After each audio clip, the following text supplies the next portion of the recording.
হ্যাঁ বাচ্চাগুলোকে তুমি চকলেট খাও না। চকলেট খাবি চকলেট। আর এটা কি বাটারস্কচ। সুন্দর চকলেট। হ্যাঁ খাও। আমি চকলেট খাবো। মা ওটা বলছি গোল সে কিউব গুলো থাকে না। হ্যাঁ হ্যাঁ বড় চামচ দাও না গো, বড় বেশ গোল হয়ে ওঠে ওগুলো ভালো। এই ডাবু হাতা। হ্যাঁ হ্যাঁ ওর কিছু হয়নি। আমার তো মনে হয় খাবে না, কি বলবে। ফুচকাগুলোকে আগে তুই চকলেট খাবি? বড় মা কোথায় গেল? ওটা নিয়ে চলে গেছে। তোকে কেউ দিল না এখনো? তোকে কেউ আইসক্রিম দিল না এখনো? দাঁড়া মা। হ্যালো নাও।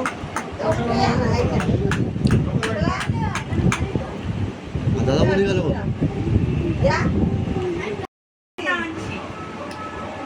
দেখ সব আইসক্রিম পেয়ে খুব খুশি। চলে এসো। মেরে পূজা করতে।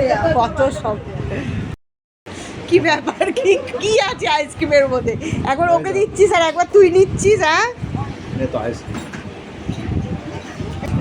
মাইমাকে দাও বাটারস্কচ ফ্রাই করেছিল।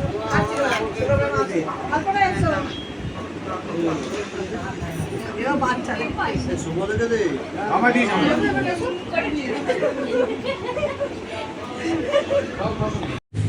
জামাই ষষ্ঠীর সারাটা দিন খুব আনন্দে কাটলো। আর এই পুচকেগুলো হয়ে তো এখন আরও বেশি ভালো লাগে। আর ওরা এত কথা শিখেছে, আর তার সঙ্গে গানের সঙ্গে তো নাচও শিখেছে খুব।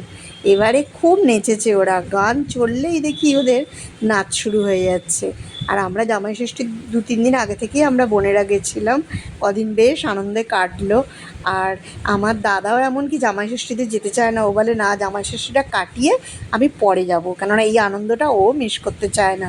দেখো সবাই মিলে আমরা আইসক্রিম খেয়ে সন্ধেবেলা একসাথে বসেও আছি আর ওদের নাচ দেখছি, খুব ভালো লাগছে। আর একটা কথা ভেবেও মনটা খুব খারাপ লাগছে যে পরের দিন যে যার সব বাড়ি চলে যেতে হবে। আর কিছু তো করার নেই, বেশ কয়েকদিন থাকাও হলো, যেতে তো হবেই। আর এদের ছেড়ে চলে আসতে না মনটা ভীষণ খারাপ লাগে। তো দেখো এইভাবেই আমাদের দিনটা কাটলো। আমরা যেন সবাই এইভাবে একসাথে থাকতে পারি আর আনন্দও করতে পারি।